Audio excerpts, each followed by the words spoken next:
तो हाँ मेरे दोस्तों, मेरे होमी, स्वागत है आपका सोल लेवलिंग सीज़न 2 एपिसोड 3 के ब्रेकडाउन में। तो जैसा कि हम सभी ने लास्ट एपिसोड में देखा था कि जिन्वू संग रेड क्रीक डंजन में बरूका से लड़कर उसको हराकर उससे बाहर आ चुका होता है, जहाँ पर इसकी वाइट टाइगर गिल्ड के लीडर के साथ थोड़ी तनातनी होती है, जिसके बाद ये अपनी नॉर्मल लाइफ में फिर से लग जाता है। अब आगे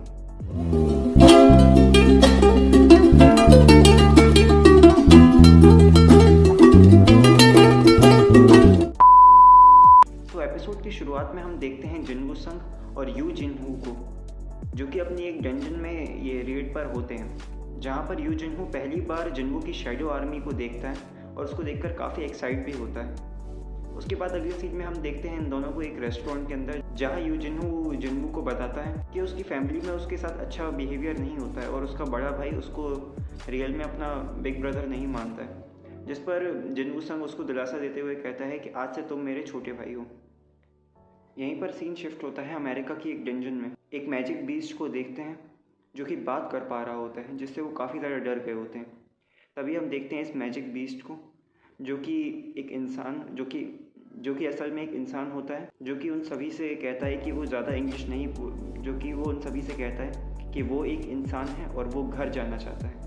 यहीं पर सीन शिफ्ट होता है और हम देखते हैं जो कि एक वाइट टाइगर गिल्ड के ऑफिस में होती है, और वो वाइट टाइगर गिल्ड के लीडर से पूछती है कि आप सभी ने उन उड़ने वाली चींटियों की ये जेजू आइलैंड पर उन उड़ती हुई चींटियों की खबर बाहर क्यों नहीं आने दी है। जिस पर वाइट टाइगर गिल्ड का लीडर कहता है इससे काफ़ी ज़्यादा पैनिक फैल सकता है, इसलिए हम लोगों ने ये खबर बाहर नहीं निकाली। जहाँ पर हमें पता चलता है कि कुछ इंटरोगेशन में उस मैजिक बीस्ट ने बताया है कि वो एक इंसान है और वो एक फॉरेन का हंटर है। 10 साल पहले वो एक डंजन में फंस गया था और कुछ समय वेंडर करने के बाद उसे एक ओपनिंग दिखी, और जब वो वहाँ से बाहर निकला तो वो उस गेट से बाहर होते हुए अमेरिका पहुँच गया है और उसने अपना नाम हुआन संग बताया है, वही होंग टोंग सू जिसको हमने पिछले एपिसोड में भी देखा था।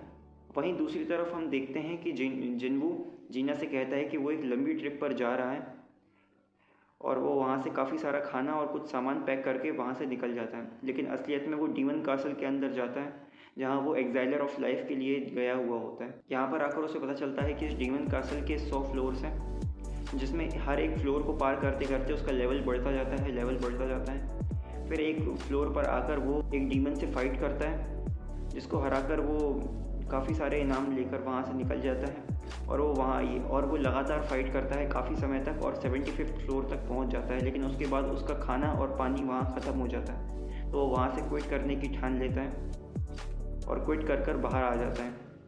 वहीं इस एपिसोड का सबसे ज़्यादा इंटरेस्टिंग हिस्सा आता है, जहाँ हम देखते हैं होंग डोंग सू को उस स्ट्रेंज हंटर के साथ, जहाँ पर इन दोनों की बातचीत काफ़ी ज़्यादा इंटरेस्टिंग है, इसलिए आप इसे ध्यान से सुनिए। हंटर डोंग सू स्ट्रेंज पर्सन से कहता है कि ये सभी कहते हैं कि तुम एक मैजिक बीस्ट हो जो बात कर सकते हो, जिस पर वो स्ट्रेंज मैन कहता है कि तुम कितना जानते हो डंजन्स और मैजिकल बीस्ट के बारे में। जिस पर होंग डोंग सू कहता है कि मेरे सिर्फ सवालों के जवाब दो, ना कि मुझसे सवाल करो। जिस पर वो स्ट्रेंज इंसान कहता है एक बहुत बड़ी तबाही की शुरुआत हो चुकी है, ऐसी तबाही जो इस दुनिया को भी ख़त्म कर सकती है। जिस पर होंग डोंग सू कहता है कि तुम जानते नहीं हो इस दुनिया में कितने सारे हंटर हैं।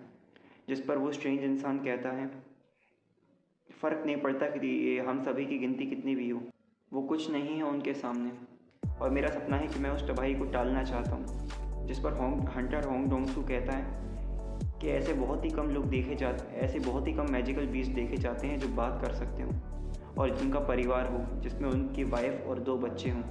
जिस पर हंटर होंग डोंग सू कहता है कि तुम्हारे बेटे का नाम बताओ, जिसके बाद वो इंसान कहता है जिन्वू संग। हाँ, ये स्ट्रेंज मैन जिन्वू संग का पिता ही है। जिसके बाद हंटर होंग डोंग सू कहता है कि अगर तुम्हें उससे दोबारा मिलना है तो तुम्हें आफ्टर लाइफ में जाना पड़ेगा, क्योंकि जिन्वू संग मारा जा चुका है। जिनको नहीं याद है उनको मैं याद दिलाऊं, पिछले एपिसोड में जब रेड गेट में जिन्वू संग फंसा था तो हंटर होंग डोंग सू को लगा था कि उसमें उसकी मौत हो गई है, इसलिए वो वहाँ चला गया था। इसलिए उसको अभी तक लग रहा था कि अभी जिन्वू संग मर चुका है। इस पर वहाँ पे माहौल काफ़ी गर्म होता है और 2 एस रैंक हंटर्स के बीच में लड़ाई होती है, जिसमें वो स्ट्रेंज पर्सन बहुत ही बुरा डैमेज दे देता है और ऑलमोस्ट ख़त्म ही कर देता है हंटर होंग डोंग सू को।